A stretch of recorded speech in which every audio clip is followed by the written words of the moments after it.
Celestia! Yes! Yes, Lion! Yeah!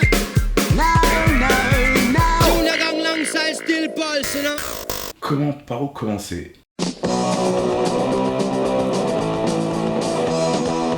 you said you want a melon to work, and I know it's a roll. Coming down to check on you and break your idols. Ok, déjà bon, après personne n'a l'oreille assez... Bon. Bah, ça se pose, boum. Oui. Et encore, mais oui, admettons. Tout ça, blablabla. Et voilà, toutes les nuances, oh là, mais peu importe. Donc mon histoire était, voilà, ça tout s'enquillait plutôt bien, voilà. Ok, parce que voilà, voilà, je dis pas que c'était mieux avant, même si je le pense pour certaines choses. Je le vis au moment où je le fais, voilà.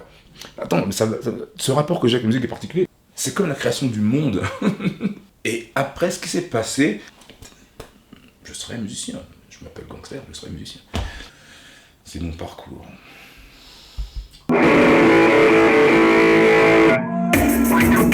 Un jour, il y a un groupe qui vient jouer au Gibus. Charles, le DJ, il met des disques, on danse et tout, et puis le concert, en général, c'est à minuit, ou un truc comme ça dure pendant 1 heure, et puis après, ça reprend la boîte, un truc comme ça. Et moi, j'étais avec des potes, et puis on était, voilà, on dansait sur la piste de danse, on dansait sur n'importe quoi, du reggae, tout le pont, enfin, peu importe, on faisait un peu les cons, on dansait. Et voilà, et il y a des mecs qui se mettent près de moi. Alors à l'époque, c'était un peu particulier, c'était un peu, il y avait quelques bagarres, mais pas tant que ça, mais quand même, c'était un peu tendu. Et donc, il y a des mecs qui se mettent près de moi et qui dansent, et qui me bousculent un peu. Bon, moi, je laisse faire et tout, mais bon enfant. En fait, ils dansaient, puis ils tripaient sur moi, tu vois, c'était marrant de voir un petit blague et tout dans cette boîte, dans ce club, tout ça. Et voilà. Et puis, donc, à minuit, 1 heure, hop, le concert commence, et je me dis, tiens, c'est bizarre, c'est les mecs qui dansaient près de moi. Donc, qui sont sur scène, donc c'était les musiciens, je savais pas. J'ai fait, oh, ok, super. Et puis, musicalement, oh, c'était cool ce qu'ils faisaient et tout, mortel et tout, c'était vachement bien. Et on était pas nombreux, on était peut-être 50, 60 dans la salle, peut-être 100, je me rends pas compte à l'époque. Et du coup, on fait un rappel, quoi. On dit, hey, venez, revenez. Ils reviennent sur scène, ils sortent de la petite loge là, ils reviennent sur scène, et puis ils disent, ok, on va vous jouer un morceau qui est notre premier EP, 45 tours, et on le dédie à notre pote, lui, et puis me montre du doigt, parce que Israel c'est un vrai gangster. Et alors mes potes, ils me disent, pourquoi ils t'ont appelé gangster? J'ai dit, j'en sais rien moi. Mais le nom est resté. Et le groupe, c'était les Specials, et leur premier single s'appelait Gangsters. Et voilà. Et voilà. Et donc j'ai été appelé gangster ce jour-là, et c'est resté depuis. Et ce qui est marrant, parce qu'après j'ai bossé un petit peu avec eux, j'ai aussi plus bossé avec Madness, mais voilà, et puis je leur dis, en fait, voilà, c'est Linval, le guitariste, qui a dit, genre, qui m'a appelé, oh, c'est trop fort, quoi, c'est... Voilà. Alors, famille antillaise, et mes parents sont arrivés par tranche, on va dire. Mon père est arrivé d'abord par rapport au boulot et tout, et puis après il a fait venir sa famille. Moi, je suis venu, j'avais l'âge de 5 ans. Je suis allé très vite et j'ai jamais redoublé, j'étais genre premier de la classe. Pourquoi j'étais premier de la classe? Parce que j'avais une sorte de complexe en arrivant ici. Déjà, j'étais black, hein, tu vois. Tous les autres de ma classe, enfin, autour de moi, étaient tous des petits blancs, bien propres, bien trucs, qui rentraient bien dans le moule. Et donc, il fallait que je sois meilleur qu'eux. J'ai eu mon bac à 16 ans et demi, je me souviens. Et ben, je l'ai donné à ma mère. Cadeau. Ben voilà, t'as vu le papier? Ben, j'ai travaillé pendant je sais pas combien d'années pour que tu sois fier de l'avoir. Ah ben voilà, je te le file. Moi, je me suis retrouvé très vite à traîner avec des gens, d'autres gens, immigrés ou pas, peu importe, mais qui avaient ce côté un peu rebelle. Ça correspondait à mon âge, tu vois, quand t'es ado, t'as envie d'autre chose que le carcan familial ou ce qu'on t'impose, voilà. Et du coup, j'ai atterri, on va dire, dans des familles qui étaient, sans être des rebelles forcément, mais qui allaient un peu à l'encontre de tout ce que avec quoi j'avais grandi. Et ces gens-là m'ont fait entrer dans la musique. Voilà. Et donc, de plein fouet, j'ai pris dans la gueule tout ce qui était le phénomène punk, pardon. Et donc, je m'associais à ça avec des difficultés quand même, parce que j'étais un des seuls blacks de tous mes potes qui tripaient rock, et j'avais vachement de mal avec ça. J'ai dit, ok, la musique m'attirait, l'attitude m'attirait. On portait aussi des épingles à nourrice ou des badges, et m'as-tu vu, et des trucs un peu, des fringues récupérées, et puis c'était cool. Pour dire oui, bien sûr, voilà, moi aussi, je suis dans la mouvance punk comme tout le monde. Eh non, regarde mec, regarde. Eh non, ça le fait pas, regarde. J'ai fait, merde. Pour être accepté plus par cette famille de cœur, voilà, la scène rock parisienne, française, appelle ça comme tu veux, et il fallait que je fasse autre chose, que je leur prouve que j'étais moi aussi capable d'intégrer. Et pour ça, il y avait la musique. J'ai dit, ok, j'aimais la musique, et je vais en jouer de la musique. Sans vouloir être le rebelle, le punk qui n'est fuck the system, c'était pas vraiment ça, mais j'ai dit, ok, je peux penser à ma gueule, quoi. Et c'est la musique qui m'a permis de faire ça. Tous les gens un peu connus de la scène rock parisienne, je parle des gens, les anciens, Oberkamp, La Souris Déglinguée, Wunderbar, ou je ne sais pas, peu importe, tous ces noms qui disaient, tiens, ils ont un petit nom parce qu'ils existent, enfin voilà. J'ai commencé à intégrer cette famille-là. J'étais là, je tournais avec eux, je regardais, ils venaient me voir sur scène, je jouais avec plein de gens, tous ces gens, que ce soit les négresses vertes, mais tout le monde, quoi, tous, je les connaissais. La musique, c'est la base de la société comme je l'espère. C'est-à-dire que avoir un projet commun, être ensemble, ça peut être un clan, ça peut être communautaire, attention, peu importe, mais il ne doit pas y avoir de projection négative vers l'autre. C'est ce projet qui nous relie comme une famille, comme un clan, comme une bande, un gang. Ce projet qui nous relie ensemble, nous rapproche, ne doit pas être dirigé de façon négative vers l'extérieur. J'ai toujours aimé ce côté, parce que trouver une famille, trouver des gens avec qui on a le même projet, avec qui on se tient, on est ensemble, on se lâchera pas, c'est super bien, quoi. Après, il faut pas que ça devienne négatif, quand ce côté on est ensemble, on n'est pas ensemble contre l'autre. Mon premier concert, j'avais acheté un billet, un ticket pour aller voir les jams qui passaient, je sais même plus où, une salle qui n'existe plus d'ailleurs, dans Paris, c'était en 78, je pense, un peu comme ça, et ça me gênait tellement d'y aller. Je dis, comment je vais faire, je vais me trouver dans un truc où tout le monde va me mater moi parce que je suis différent des autres. Et ça c'est véridique, hein, c'est moi comme tout ce que je vais dire, mais j'ai acheté un ticket, et j'étais pas fan, hein. J'ai acheté un ticket pour que mon premier concert soit un concert de black. Et je suis allé voir Bob Marley. Et mon premier concert de ma vie, première fois que je suis entré dans une salle de concert, c'était pour voir Bob Marley. J'aimais bien le reggae, mais beaucoup moins que les Clash, ou les Jam, ou les Damned, ou les Pistols, ou peu importe, les gens sur qui je tripais. Et j'avais 15 piges, il faut se souvenir. Et donc je vois ça, et je dis, waouh, c'est classe. Et le groupe, c'est marrant, ces artistes sur scène, c'était Steel Pulse. Steel Pulse, et des années après, je suis devenu leur tour manager, et j'ai tourné dans le monde entier avec eux, et j'ai fait des remixes pour eux, et j'ai fait plein de choses, et c'est devenu... Et le chanteur David, il vient ici de temps en temps, enfin bon... Sur Paris, il y avait 2-3 boîtes rock, on va dire, il y avait le Gibus. Le Gibus, c'était un lieu de rendez-vous pour la scène. Ça s'appelait d'abord le Gibus Punk. Ça s'appelait le Gibus Punk Club, je crois, à l'époque. Et donc, c'était marrant parce qu'on voyait plein de quepons, plein de groupes qui jouaient. Et puis, les patrons, hein, la famille Taïeb, ils étaient plutôt cool avec moi parce que j'étais proche du DJ qui jouait, avec qui j'avais un groupe et tout ça. Donc, ils fermaient les yeux sur le fait que j'étais pas majeur et les gens de conneries.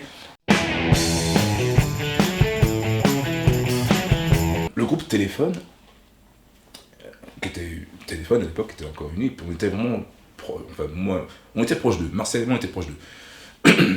Ils tripaient tous sur Prince, je me souviens à l'époque. Et à l'époque, c'est marrant parce que moi j'ai bossé avec Prince après par la suite. Ils nous ont demandé de partir en tournée avec eux. Donc on a fait des premières parties de Téléphone. Et c'était marrant parce que nous on sortait de rien, on faisait des concerts dans des petits clubs, dans des squats et tout ça à Paris. Et là carrément, on jouait dans des salles, c'était la tournée Un Autre Monde, des salles, des zéniths, des 5000 personnes et tout, blabla. Et c'était hallucinant. Et parce que Téléphone nous avait demandé de faire. Nous, on était des gosses et tout, on tripait. Quand le groupe Téléphone a splitté, j'étais là ce jour-là, parce que j'étais très proche d'eux, tout ça. Et ben le jour où il est parti, il a dit ok, j'arrête tout. Et ben ce jour-là, on m'a demandé d'entrer dans le groupe, en gros. Voilà. Et donc, voilà, j'aurais pu, ou peut-être dû, faire partie de l'histoire post-Téléphone. Et après, c'était compliqué pour moi parce que j'étais aussi proche de Corinne et ça me faisait les boules de remplacer quelqu'un qui était une icône.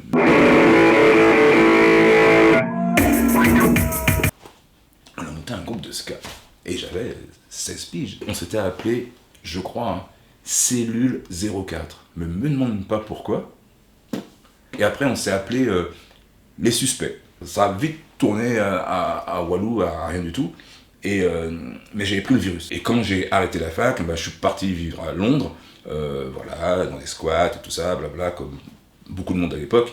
Et très rapidement, j'ai joué avec des groupes à Londres, et voilà, des trucs un peu pareil de tout, il y avait de tout, des trucs skinhead, des trucs quepons, entre 81 et 83, et c'était, comme je vivais à Londres, je vivais à Camberwell, qui est un quartier de Brixton, où il y avait une forte communauté jamaïcaine, antillaise, qui fait que j'ai été un peu accepté, même si j'avais des crêtes jaunes ou rouges ou peu importe, mais voilà, puis à Londres, tout le monde s'en foutait.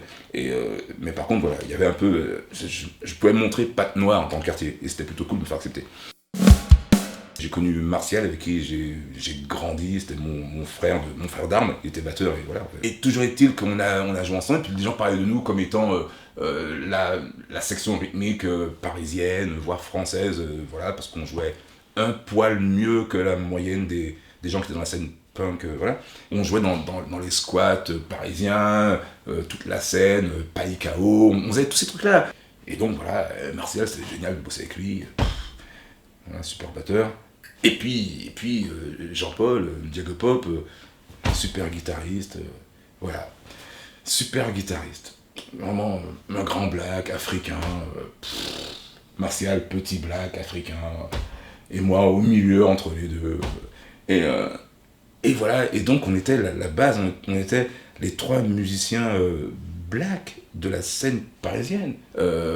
À côté des électrodes, j'avais un groupe avec le DJ du Gibus dont j'ai parlé tout à l'heure, Charles. J'ai eu plusieurs groupes avec lui, mais voilà, on avait un groupe qui s'appelait Chambeko. Et donc on a monté ce groupe-là, on a monté un groupe avec l'ancien guitariste et l'actuel guitariste de Wunderbar, Manu. On a monté un truc qui s'appelait Outsiders, je me souviens à l'époque, et c'était marrant, ça chantait en anglais et en français et en espagnol, c'était Manu. Parallèlement à ça, j'avais monté un groupe avec un guitariste de métal, Martial, toujours à la batterie. J'étais à la basse, je composais, et on avait pris Joël, le chanteur d'Oberkampf, au chant. Et le groupe s'appelait Le Cri. À l'époque, Martial, il avait commencé à jouer avec Gogol Premier. Gogol, vraiment une énième fois, mais ouais, je veux que tu joues avec moi, tout ça, blabla. Et moi je dis, ok, je joue avec toi à condition que Jean-Paul joue aussi. Et comme ça, la structure qu'on avait tous les trois, on se connaissait, on jouait bien, on prenait du plaisir à jouer ensemble, et on allait jouer ensemble. Et voilà, et on a fait l'album qui s'appelle Gogol Premier, les Mao Maos. On voulait pas s'appeler La Horde, on s'appelait les Mao Maos à cause de les rebelles africains Mao Mao. Et je m'étais dit dans ma tête, je ne veux pas avoir acheté de CD tant que je sors pas le mien. Donc du coup, je m'étais forcé à sortir rapidement un album, mon premier album, voilà, pour pouvoir commencer à avoir des CD. Et bon, je l'ai pas payé le mien, j'ai eu par Maisonniste, ils m'en ont donné quelques-uns, mais comme c'est par ordre alphabétique, voilà, c'est par là. Et voilà, Gang Plus, donc, c'est marrant. Et avec Marzouk, Martial, moi, enfin, tout ça.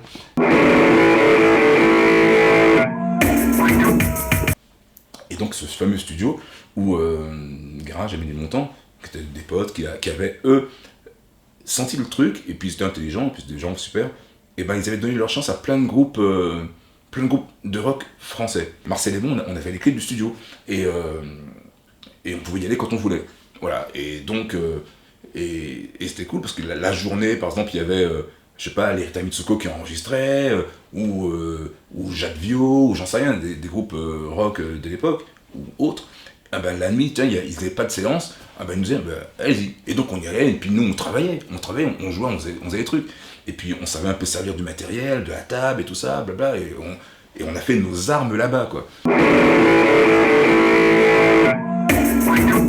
J'avais des relations particulières avec Lou Reed, avec, je sais pas, enfin, plein de gens. J'ai eu la chance de fréquenter des super musiciens, des gens auprès de qui j'ai appris plein de choses. Il y avait quelqu'un qui m'a marqué très fort, c'était un monsieur qui venait quelquefois dans les squats où je vivais, et, parce qu'il connaissait du monde, et c'était un activiste, et il s'appelle Linton Kwesi Johnson, et pareil, des années après, je suis devenu son tour manager, et j'ai tourné, j'ai fait plein de concerts avec lui partout, et c'était quelqu'un qui m'a vraiment porté, c'était un peu comme mon oncle, voilà.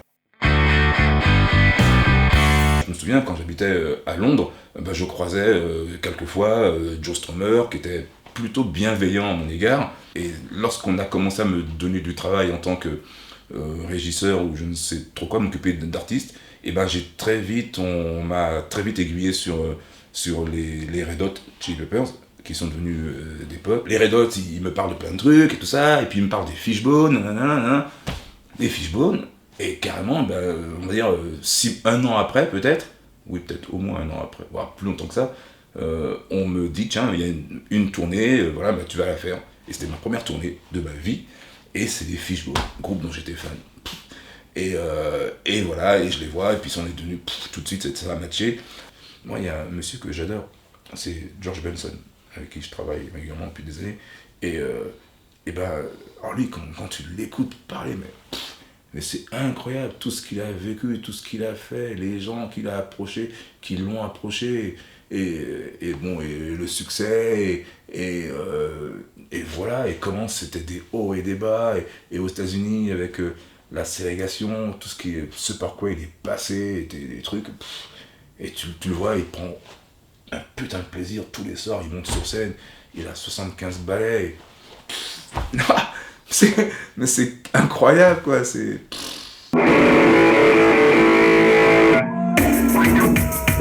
un symbole de l'anti-sagesse. La sagesse, ben c'est les trois singes. Moi, je veux la communication, je veux partager des choses avec les autres et tout ça. Donc pour moi, c'est pas ça être sage. Moi, je pense qu'il faut voir le mal, le voir venir pour le reconnaître, l'entendre pour savoir ce qu'il est, et non pas dire le mal, mais dénoncer le mal. Donc en gros, c'est voir le mal, l'entendre et le dénoncer. Maintenant, je suis voilà, régisseur général, tour manager, coach manager pour des gens connus, voire très connus. Voilà, un peu partout, très peu de français, mais voilà, c'est beaucoup. J'aime le lien. Donc, je n'aime pas les gens, mais j'aime le rapport à l'autre. Chacun fait ce qu'il veut, mais si tu fais attention, c'est que tout le monde se retrouve au tas de sable. J'aime la démarche de savoir aller vers les autres et d'accepter qui ils sont. Voilà. Et ça, c'est la musique, c'est la pratique de la musique qui m'a ouvert l'esprit pour ça.